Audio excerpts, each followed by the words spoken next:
We're back. That's right. Hey, do you remember last week or earlier this week I said there were going to be no city council meetings until May 13th? And what does it show on this calendar? Nothing until May 13th. So I was a little bit surprised when I was on Twitter a little bit ago and I saw that they were having a council meeting. And I was like, what the hell is this all about? But then I realized what was going on. They want to authorize uh, Metropolitan Thoroughfare District, a special taxing district existing pursuant to blah blah blah, to issue new money bonds in an amount of $90 million to finance certain street, road, blah blah blah, blah, sidewalk improvements in the capital improvement plan, and refunding bonds in an amount of not to exceed $12.8 million to refund outstanding roads revenue bonds, and a whole bunch of stuff that got approved. This is where I thought it was interesting why they were doing this. Because earlier this week, and even last week, Mayor Hogshit announced that he wanted to have a Major League Soccer team in Indianapolis. Out of all the things that are happening in the city right now, between low cop retention rate, the high crime rate, the homeless people, the roads, and this is what he's focused on. It's crazy. I don't understand it. I think it has something to do with it. And then Metropolitan Development Board, they approved a new taxing district so they can fund this $300+ million soccer stadium. They're saying it's only $300 million, but we know it's probably going to be double, if not a little bit more double than that, because things are expensive. They want to make sure they grease all the right palms between unions and contractors and developers. I mean, Hogsett just won his third term, and a lot of people donated to him, so he has a lot of things to pay back for them. Everything is kind of lame right now with politics. The primary is a couple of days away, which I'm looking forward to that because then I can take the rest of the May off to sit back and replan for the next 5 months. Remember, we are only 6 months away from the general election, which is going to be bananas, absolutely crazy. I have a few special things lined up that I'm going to do with my own campaign, and we're going to kind of talk about some things that I found this week. But I was had to go to Illinois yesterday for work. And no, before you guys ask, I didn't get anything while I was over there. It was literally I had to go to Illinois and just come straight back. But I had a 3+ hour round trip.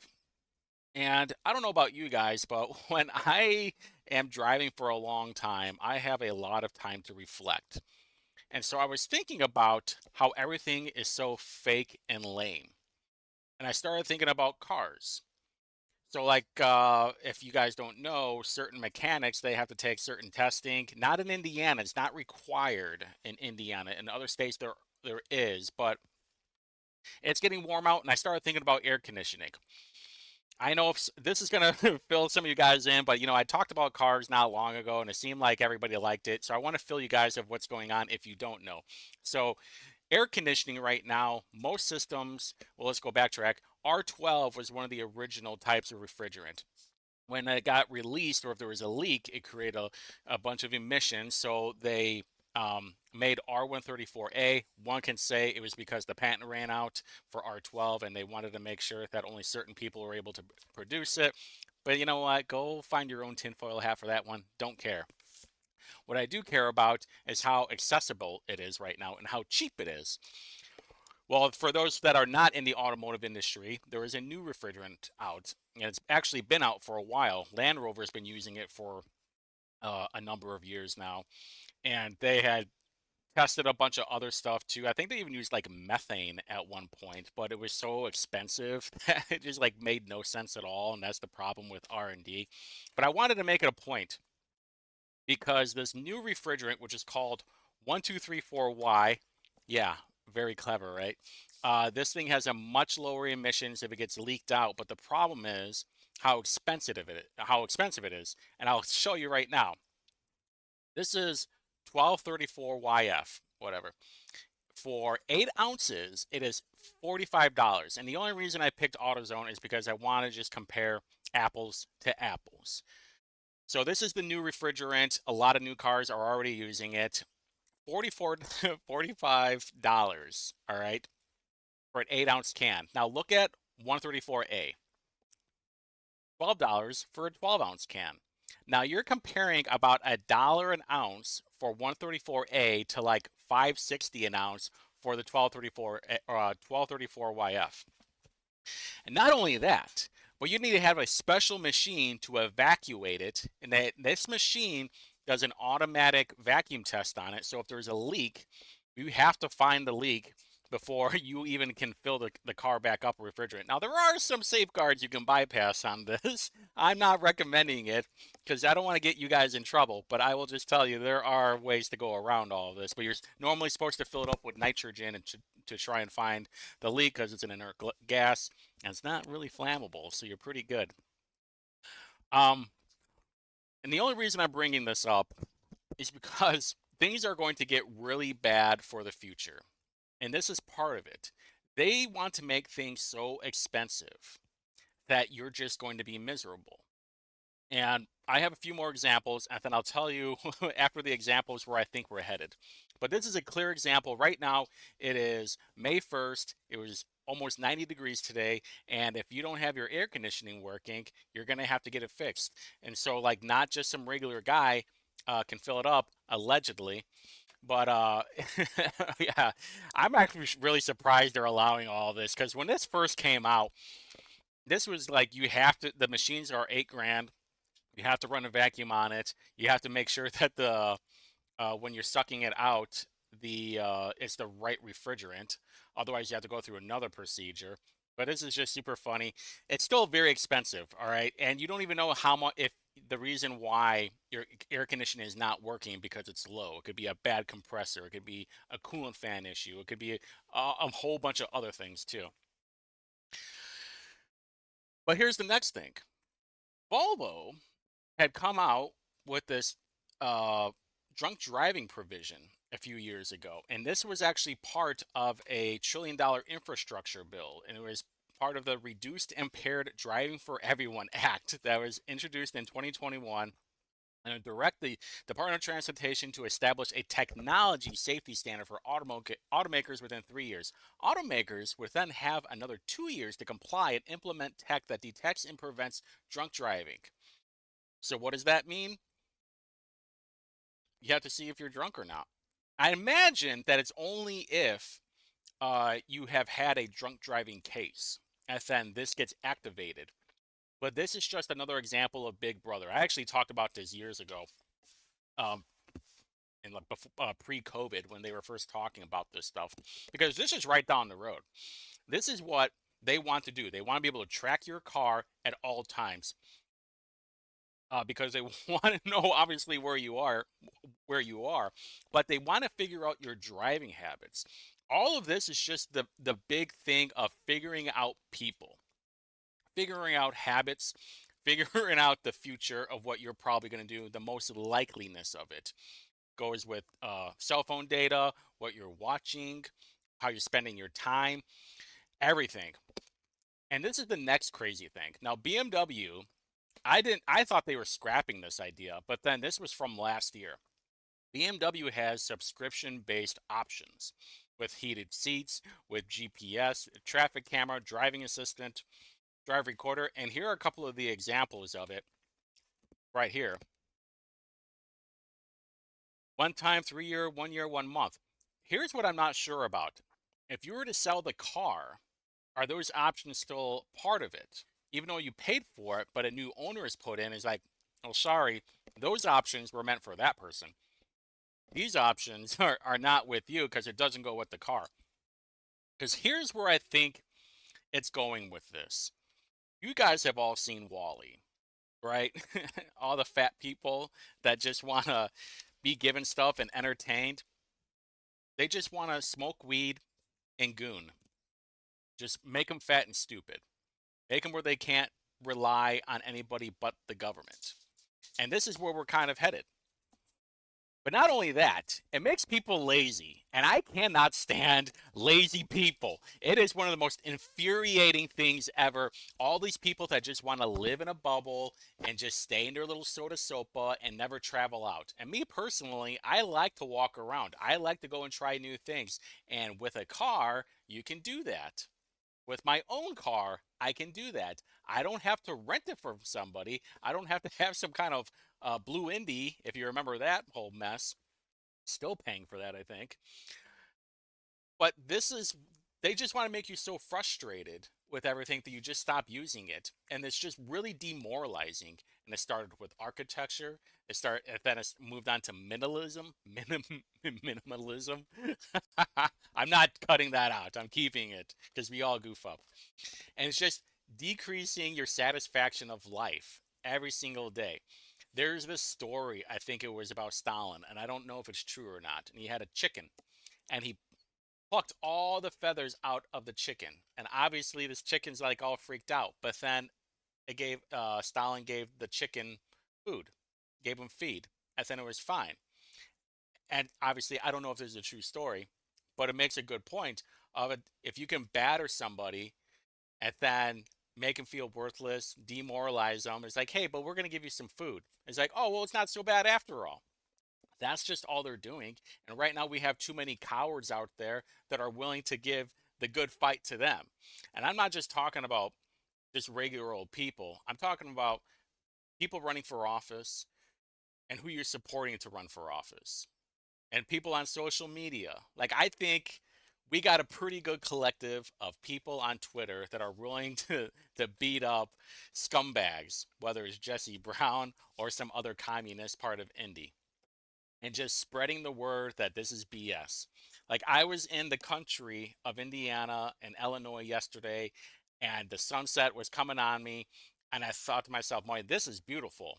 You know what could be make it so much better? Solar panels and wind farms. And I saw something from Paleo GOP talking about that in Wells County. And then I saw Rittenhauer saying like, "Well, I'm not going to ban it because that's part of the free market."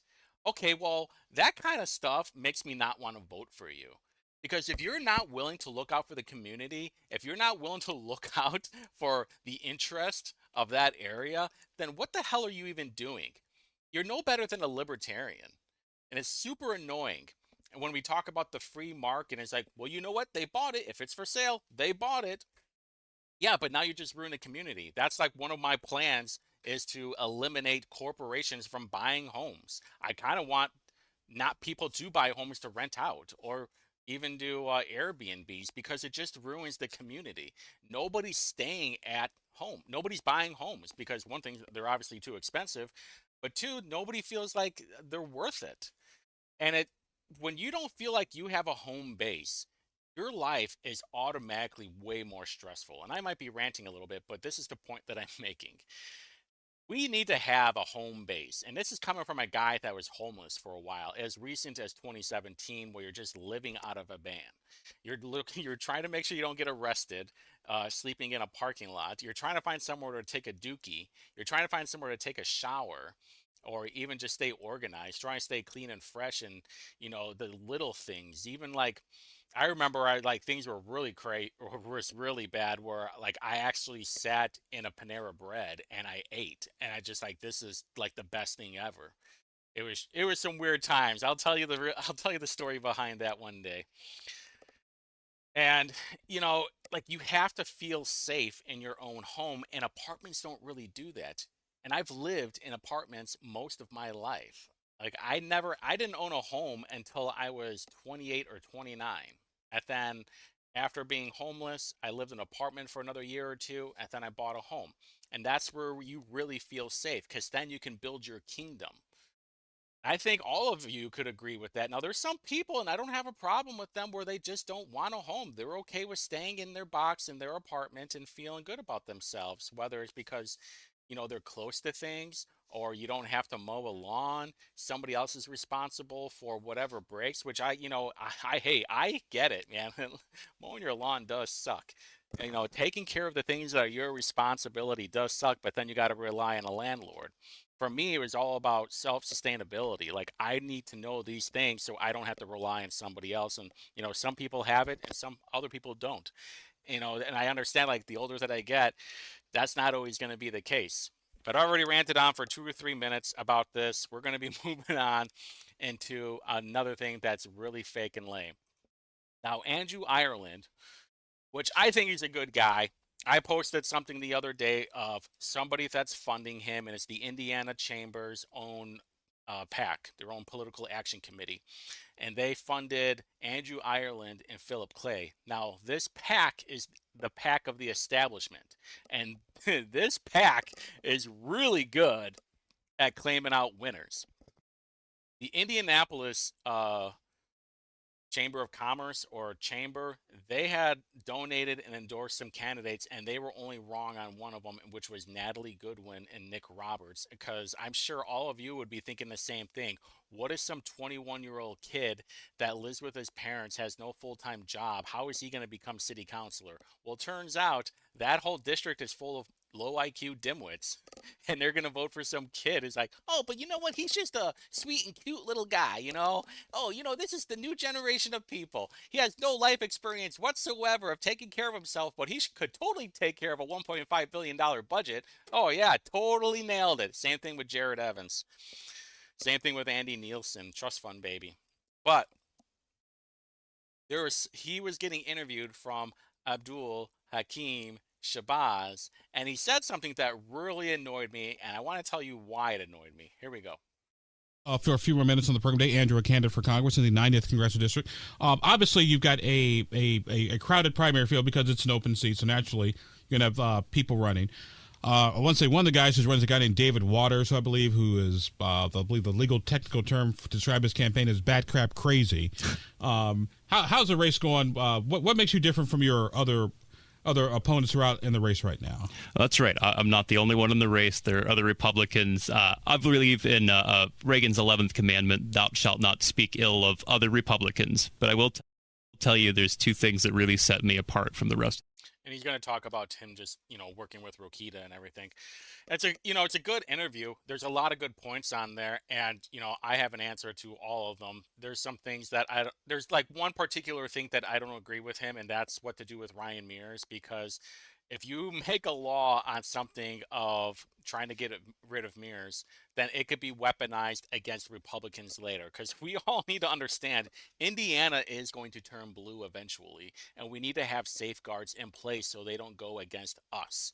Not just Republicans, but just normal people. We need to be able to protect us, because the Democrats, they love the destruction.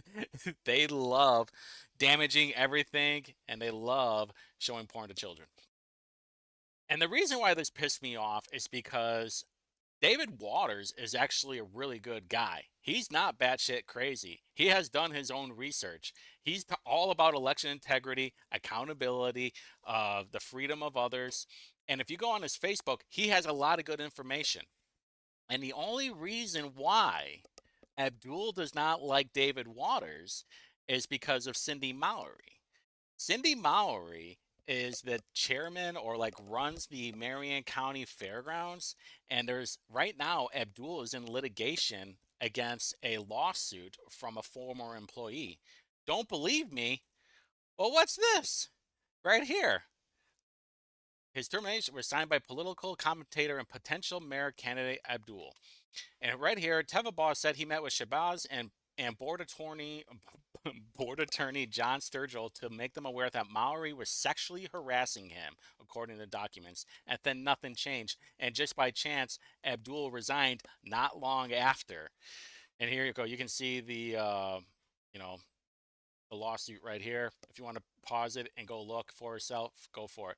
But there is one thing that obviously I do not have login information for IBJ. Look, it's all grayed out. Hey, thanks, paywall. But this was very interesting. Also of note, Cindy Mowery. Oh, actually, this is probably David Waters. I didn't notice this until just now. That's probably David Waters who just made this comment.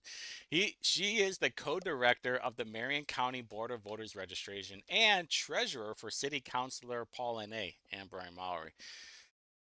Here's why I don't like Cindy Mowery. When I ran for city council last year, I wanted to get the voter list. I wanted to know who had voted for each person. Now, be aware that you can get the stuff through a FOIA Act, but since I'm a Republican running as a Republican, she's a Republican in charge of voter registration, she would be able to get me that information.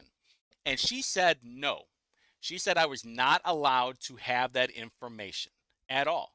And I was like, what? Why not? She's like, you're just not allowed to have it. I was like, that doesn't make any sense. It's like, am I going to have to go through a FOIA Act and, the uh, FOIA way? She goes, you're still not going to get it. It's like, I don't know about that. And I wish I had recorded it because I have never experienced that in my entire life. Like, we're supposed to be on the same team, but I'm not allowed to have this stuff. So that marked my time where I'm like, all right, I do not like Cindy Mowery. She is total rhino. She is scum, totally compromised. And that's why I said not long ago during that whole DEI thing is like, oh yeah, Paul and A has, watch out for that because you don't know where that's going to come from. Because right now you have all these question marks on where some of this money went. And, I don't know where it went. And I'm not alleging where anything went right now. So don't try and sue me. I'm just pointing out is like, it's very interesting. This is interesting that I couldn't get the voter registration. I thought it was super weird unless they were hiding something. Because I always thought that it was weird that I had done all this door knocking, I had a website, a Facebook, sent out mailers, 2 sets of mailers, and I still lost. It didn't make any sense. And then I started going through the voter. So what I ended up doing later that year is that I went to voter registration and I did a FOIA request for the voter list, which was actually the walk list for my district. And it took me 3 times. I had to do 3 separate FOIA requests to get this. So just to let you know, if you ever try getting this, who knows how good it's going to be. But I had to go down there 3 times to try and get this whole thing. So remember when I said not long ago, and even at the town forum, that I said the voter list is wrong. It needs to be updated because it's totally jacked up. And here's why. I'm going to move myself out of the way. And don't worry, I'm going to, during me editing this, all the names are going to be gone. All the phone numbers are going to be gone. But I wanted to bring this up. And here's why.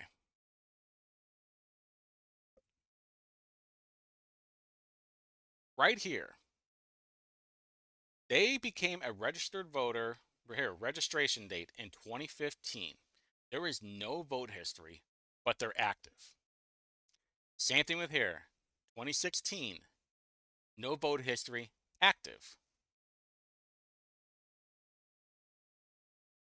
Right here again, registration date 2010, 2007, active. 21, active, but no voting history. Right here, 2020, 2010, 2021, no vote history at all. 2008, active, no vote history. And I can go on and on and on. And why am I bringing this up? Because everything is fake and lame. And I've been saying this for a while now. That the voter registration, the voter list, the walk list, the everything, it needs to be updated. They are saying that not as many people turn out. Well, if you people are registered but they're not voting, of course all the numbers are going to be skewed. And it's super irritating. I think there's more people, obviously, you can prove this now. There's more the numbers are totally wrong. There's more people voting than what it's showing. Here's my personal opinion. If you have not voted in the last 5 years, even 6 years, every 4 years, there's a governor's race or a presidential race, and there's things going around in your community. if you have not voted in 6 years, we'll just say 5 or 6 years, you should be taken off the registration list. And then you'll have to reapply to register to vote. It literally takes 5 minutes to register to vote. Literally. Probably less than that if you're good with a computer. And I've done it before. That's the crazy thing. Like, I know what it's supposed to look like or how it's done. And you can do this. Everything's fake and lame, just like 2024. What do we see here at UCLA? Violent far-left rioters use umbrellas to try to hide themselves as they unsuccessfully defended their Gaza camp border. Boys and girls, 2020 is back. Chaz is back. Antifa's back. We have having a repeat, and we're going to see if history does repeat itself. Because here we go. And what do we see? The flashlights that are flashing at the police, the umbrellas. We saw this in 2020. This is the exact same thing. It's the same playbook. You can't do the same gag twice. Now we're ready for it. And when this starts hitting in downtown Indy, you can bet your ass I'm going to be down there covering it. Because when I went down there during the protest last time, I had seen this black dude yelling at them, and then this ginger goblin who's like 5'0" yelling at him, and I only caught the tail end of it. And of course, the video is completely gone because that was 4 years ago, and I didn't think it was that big of a deal back then. But I will be covering this for sure. Because what are we probably going to see? Here we go.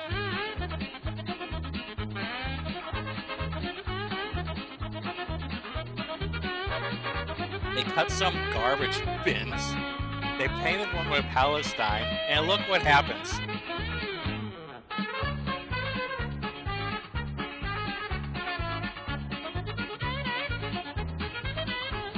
They got a wheelchair, dude. I did the first time me seeing this video, by the way. I didn't even watch all of it. But they're just getting pwned, for sure. And if you remember, if you remember what happened, this was one of the funniest things ever. You fucking idiot.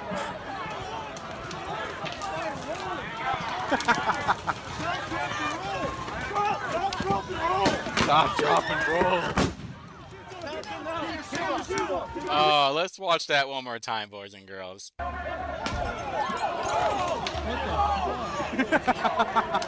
idiot. Yes, he is a fucking idiot. Oh, my feet are on fire.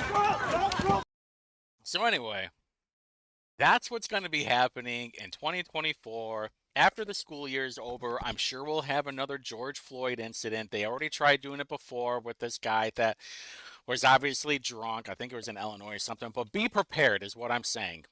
Be very prepared. We already see crime escalating in downtown Indy and different parts. There's street takeovers happening on MLK Drive over on like northern area of Indy and Lafayette, Michigan Road over there almost every Sunday. And I remember talking to the police last year, and it's like, we can't do anything because we don't have the manpower to go and control any of that.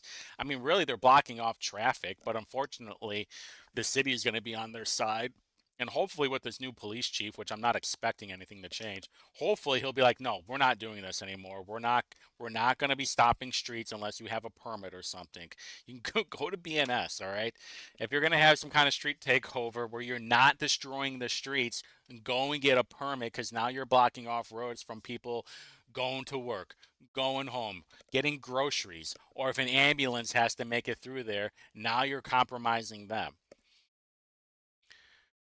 So yeah, everything is fake and lame, but we all have to be prepared of what the coming months are going to be. Presidential year, governor, election, a lot of state reps, and just to top it off, I saw this little thing. I saw the FOP president, Rick Snyder, talking to Mitch Gore with his lame-ass sunglasses, and then this woman. That is State Representative Victoria Wilburn. Wilburn. She weaponized the Capitol Police, made false accusations on me and another guy, I'm not going to say his name, and then had them calling us up, questioning us, and basically interrogating us on all these false claims that she had made against us. And I'm going to tell you the story again because I know if anybody else is watching this, I'm going to have to prove myself. And if anybody wants to show that I'm wrong, give me the proof then. Because there's a bunch of false accusations on things that I did. Show me the proof then. And so I tell you what happened. She was running for office in 2022, and she was talking about public schools and how they had to be funded and everything else. Well, somebody had DM'd me and said, she's a liar. Her kids go to a private school.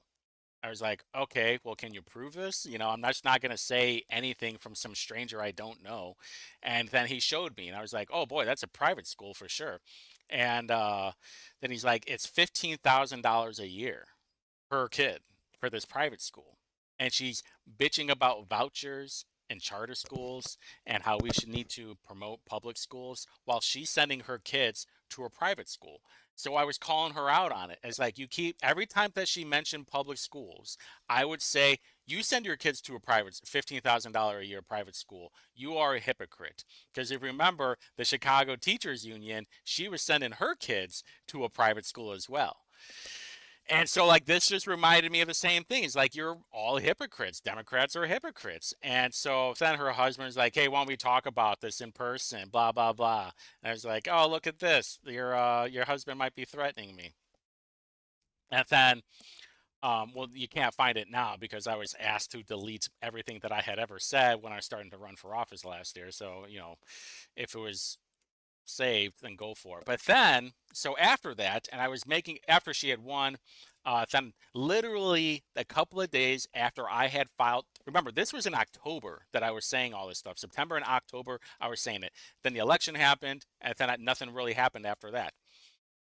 A couple of days after I filed for candidacy to run for Indy Council, I was getting calls from the Capitol Police saying that I was showing pictures of their kids online. I was showing medical records of their information online. I was like, no, that never happened. I was like, well, that's what we're trying to figure out. And it's like, you can't find any of it. It's like, yeah, because it never happened. If somebody else is posting that stuff, that's not me. I can tell you exactly what I did. And then he asked about one of the detective for the Capitol Police asked about, you know, we saw that one of them was deleted. It's like, yeah. And I, you know, told him why. He's like, but none of this. He's like, well, she's worried that you're threatening her and her family. He's like, no. And in fact, I'm not going to say anything anymore. And then I, you know, lost the primary. He's like, well, there goes that. I don't really give a damn anymore. And I wasn't planning on running for office again. And the only reason I'm bringing this up is like, you have to remember, she's an idiot. And he's an idiot. And the only reason why Snyder is listening to them right now is because he's part of the, I don't know if it's, I think it's state police. I think he's a captain or something, still for the state police. And I'll tell you what, I really wish the state police had physicals every year. Oh, man. So that's the story. And if you hear anything different, they are lying. All right. If they say it's like, well, so this is why I had to do uh, a few months ago was because everybody was saying that I was spreading all this crap, which never happened, and I was running for office. It's like, well, if you're able to prove it, I kept saying, it's like, prove that I was doing any of this stuff, and then nobody could prove it. And it wasn't just, it was literally everybody. It was people that I don't even interact with in real life. It was Jesse Brown. It was other dipshit socialist trolls on Twitter that were saying all this crap. It's like, well, then prove it. And this is the thing: if you ask them to prove it, show me data, show me pictures that I did any of this, they'll be like, well, you know, just trust me, bro, because they're all a bunch of morons, bunch of lying commies. One more thing.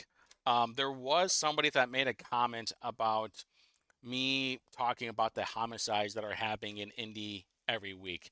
I wish I had the time to do that.